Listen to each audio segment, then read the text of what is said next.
All right, how's it going, guys? Yeah, this is Futterman, and as you can see, we're once again doing something a little different here. Yeah, so Mingus is still missing. Not sure where he is, haven't heard from him. Still very concerned, but yeah, I was looking at our channel the other day and I realized, yeah, we're going on a month and a half without a video, so I decided once again I would have to step up to do something to fill in the gap. And yeah, continuing the trend from last week, I decided we're doing Legos again. This time, we're doing an actual Lego set review. And I know you're probably wondering, which set are we reviewing? And, well, you're either blind or you didn't read the title, because I'm frankly a little surprised you had to ask. Yeah, we're doing the Lego Optimus Prime set, as you can see here. I've got him in truck form. I figured that'd be a good way to start the demonstration of his transforming. Anyways, yeah, so this has been a set that's been, well, pretty high on my wish list pretty much since it was announced a few months ago, but, you know, at a $180 price tag, I had a really hard time, you know, justifying buying it for myself. But the other day, my wife and I went into a local toy store. We found this set, as well as one of the botany sets that she wanted, and we decided, you know what, screw it. We bought them and had a little bit of a Lego date, and it was a great time. Anyways, yeah, so I have it here. I'll preface this by saying I was never a huge fan of Transformers. I had a few of the toys growing up, including Optimus Prime. I always thought they were awesome, but, you know, I didn't watch, like, the original cartoon or a lot of the shows, or, I mean, I saw some of the newer movies, but, you know, that's probably a topic for another video. Anyways, yeah, either way, though, this is probably still, nonetheless, one of my all-time favorite Lego sets that I've bought. It's definitely one of the more expensive sets that I've ever bought, but, you know, I'm honestly not just gonna, I honestly think it's worth the price tag. At the very least, I don't regret buying it, because it's, well, like I said, it's amazing. We'll get into that, though. So yeah, to start with, I think a good place to start with any Lego set is the building experience, because, you know, that's the first thing that happens. So weirdly enough, I'm actually going to start with the instruction manual. I've got it right here. As you can see, it's really beautiful. Like, you know, just got the big Autobot logo on the front. It's like a full magazine, really. And yeah, it even opens up. They've got like a, you know, that's the, pretty sure that's the printing that was on the original G1 toys. But then, yeah, it's got like a little, oops, little blurb there about like the history of Transformers, starting in 1984 as a toy series. It's got it in multiple languages. It goes on to talk about Optimus Prime himself. It's got his, you know, little bio there, as well as his stats. Once again, in multiple languages. Got some beautiful artwork right there. And then it goes in to talk about this model specifically. Talks a bit more about his, you know, like the design of this Lego toy. Shows all the accessories he comes with there, which, you know, I'll get into. We'll talk about the design team. So yeah, honestly, it's just right there, a love letter to Transformers fans, just starting with all that stuff. And yeah, and then you get into the instructions, and even throughout the instructions, it's got little blurbs here, kind of throughout. Like this one talks about, well, I mean, you can read it right there, but yeah, it's just, you get a little more fun facts throughout the book as you're building. Like sometimes as you're building a certain part, it'll have a little fact that is relevant to that one specifically. I'll see if I can find an example of that. But one I remember that comes to mind is where they talk about how for like his grill, they used the chrome Lego pieces to emulate, oh, here it is, yeah, silver drum lacquered Lego elements were added to the faceplate, shin vents, fuel tanks, and side mirrors to match the feel of the original toy. So yeah, it's just fun. It was just a really fun building experience overall. It took a good few hours, learned a little bit more about the original toy and the character that I didn't know. But yeah, let's move on though. So talking about actually building it, a lot of fun. So yeah, this is actually like a fully functioning replica of the original toy. It's able to transform completely without taking it apart. Like I think that, I believe a few years ago there was like Mega Bloks or even like another building brand did like a line of, you know, Transformers Legos. And the way they handled transforming is that they basically had the vehicle build as an alternate build. So it would come with instructions to build him as a robot or build him as a vehicle. And while, you know, it's probably the best they could do at the time, like once you got the real Lego designers on this, they really went above and beyond. They made something really incredible here.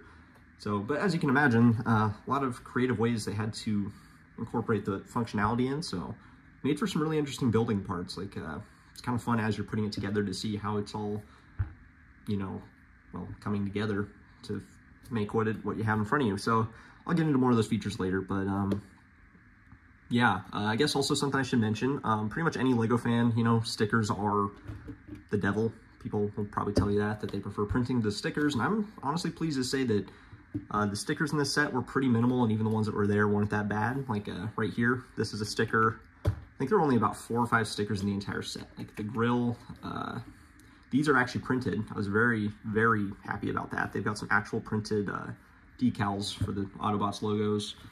Same for, well, there's a few other pieces that are printed, but yeah, the few stickers they had on here, they were pretty they were pretty easy to apply. They were large, and they were pretty forgiving too. I was able to actually kind of peel them back and readjust them as I was applying them, and they still went on perfect. Like, you could honestly probably believe they were printed pieces. So even the stickers aren't that bad. But yeah, 10 out of 10 building experience, honestly. But yeah, let's just get right into this here. So I'm going to show you.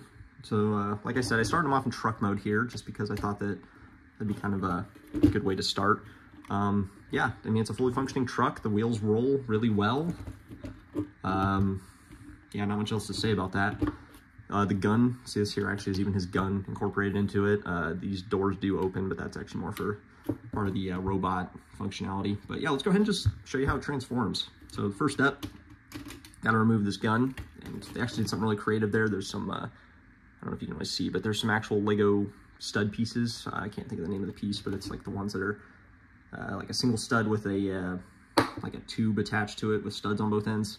Some of those are on Optimus's legs, and those function as a little place to mount his gun when he's in truck mode. So I thought that was really cool. But yeah, opens up into his, I believe it's a proton cannon according to the instruction booklet. But yeah, so honestly, if you've had the original Optimus toy, you could probably follow the same instructions to transform this guy. But let's go ahead. So first, flip up his feet and give him the ability to stand when it comes time for that. You'll flip up his grill right here, just to open up where his arms are. His hands here, you gotta fold those up a little bit just to get them to where they can move. You will rotate his arms out, fold them like this, bring him forward. And then his head is actually right here on the back. You'll flip that up, rotate it around to face forward, and then you're gonna stand him up. So yeah, you stand him up, fold him at the waist, up to upright position. Oh, yeah, I'm gonna have to do some experimenting with my camera here just to get him to fit in frame. He's, I believe 14 inches tall is what the box said, and yeah, he's impressive. So yeah, bring his arms forward, spin his torso around so that he's facing the correct way. Then let's turn him around so that we're facing the correct way. You'll separate, oh yeah, these fold down as well to give free up his knees for rotation. Snap his legs apart like that. Bring down the chest plate here. Oh yeah, first gotta fold these in. Just kind of tuck into a little, there's a little gap right there. Those tuck into. And then there's actually a couple little studs right here on his waistline. I don't know what you'd call that. Cod piece. Those clip onto that to kind of lock it in place. These fold back. And yeah, I like to fold his legs back a little bit just so he's not leaning forward. There's Optimus, except I did actually lie slightly. There is one piece you have to switch out. Oh yeah, his thumbs here too can fold down. This little grill piece right here, actually. To replace that, comes with an alternative one. This is another sticker, but you know, it looks pretty well. Looks pretty good. You can clip that on there. And there you go. It's fully transformed. That is Optimus Prime. Adjust my camera here. Sorry about the motion. There we go. Yeah. So yeah, I mean, he looks great. We'll get into more specifics. There we go. Yeah, I'm kind of new to the whole actual camera thing. As you know, most of our videos don't incorporate that. But yeah, yeah, this is the one piece here that, like I said, you know, you do have to swap out. But I honestly, it doesn't bother me. There are some people out there who it does bother to the point where they've actually, I found a video for someone that like modded their they changed their model. They replaced these hinge pieces right here with like one of the mini ball and socket joints so that this piece can actually rotate, and then they can have like one plate on both sides. And I mean, honestly, it's way more effort than I think is necessary. Like, you could probably pretty easily, like if switching out that one piece is really going to be a problem for you, you could pretty easily just leave pretty much either one of them on there full time and it wouldn't look too out of place. Like, seriously, to me, it's just a little extra little piece of detail that the Lego team added that they really didn't need to. So I'm, you know, perfectly happy with how it is. I'll move him back again. Wow, yeah, this guy's tall. I had to like zoom my camera all the way out, and yeah, I'm actually using my microphone stand as a tripod. That's how unprepared I am for actual filming. Yeah, that's how good is it. Either way, yeah, so there's Optimus. Let's talk about the model a little bit. Yeah, quite a bit of posability here. His head, see, I'll pull it down so you can see, but his head rotates. fully articulated there. And I must say, like, the head looks great. It's entirely brick built. I'm glad they didn't just go the lazy way and make some sort of like, you know, piece for it, you know, like a molded head piece, like they did with like, I don't know, like the Ben 10 line and the Star Wars construction figures. Yeah, the fingers, those can bend. I mean, you can't bend the individual fingers, but I mean, that's for the better. So it's a solid model. Thumb can rotate, wrists rotate, his elbows and shoulders are both fully articulated. Quite a bit of posability. His hips, of course, can move back and forth, side to side, all that. His knees can rotate but not bend. This is another thing I've seen some people complain about. Personally, I kind of think it's better this way. I mean, he's such a heavy figure that having bendable knees there would make him probably 10 times harder to, you know, like, to stand upright. His balance would probably really be thrown off. Once again, people have actually found ways to modify him to include bendable knees, but I think you kind of sacrifice the structure a little bit, both in truck mode and in robot mode. And really, you can pose him quite a bit just like this. His, you know, you can rotate his legs there. You can bend his legs a little bit to change his stance. And then his feet, they don't bend forward or back or anything, but they do rotate side to side so that he can keep his feet flat with his legs in different positions. Yeah, sorry, his head's still kind of out of frame. I'm really struggling to keep this guy in the picture. But yeah, let's talk about his accessories. That was honestly one of the coolest parts, I think, is just how many accessories they included. So yeah, I've already seen his proton cannon. That actually, these two little studs right here on either arm, it just connects right to those. And then the handle just falls neatly into his hand. So right there, looks like he's holding his proton cannon. Well, I mean, he is holding his proton cannon. Yeah, what else we got? So yeah, here, also included an Energon axe, which apparently was only used in one episode of the original TV show, but it's still one of his more iconic weapons. To put that on, you actually remove his hand completely. Either hand, both hands are fully functional for this. Flip this down, and then it's actually got a couple of little, I don't know if you can see, but there's a, yeah, you can't see, but there's a little axle piece that this slides into. There you go, there's just Energon axe in position, ready for use. Yeah, let's bend it back a little bit. There we go, now he's nice in frames, you can kind of see him there. Also came with an Energon cube, weirdly enough, just kind of another little extra piece. Comes with, you know, I think these are the only actual, like, purple pieces of this nature that I own, so I mean, I guess that's neat. Just a little piece to put next to him. And then also comes with a jetpack. So, this just clips onto his back. Here, I'll spin him around so you can see here. He's got a couple of little clip pieces tucked right here. This can mount right there pretty easily. And yeah, I think it really helps, you know, it kind of helps fill out his back a little bit, balances out the model a bit. It just looks really cool. And I guess that's also something that was in the TV show, at least one episode.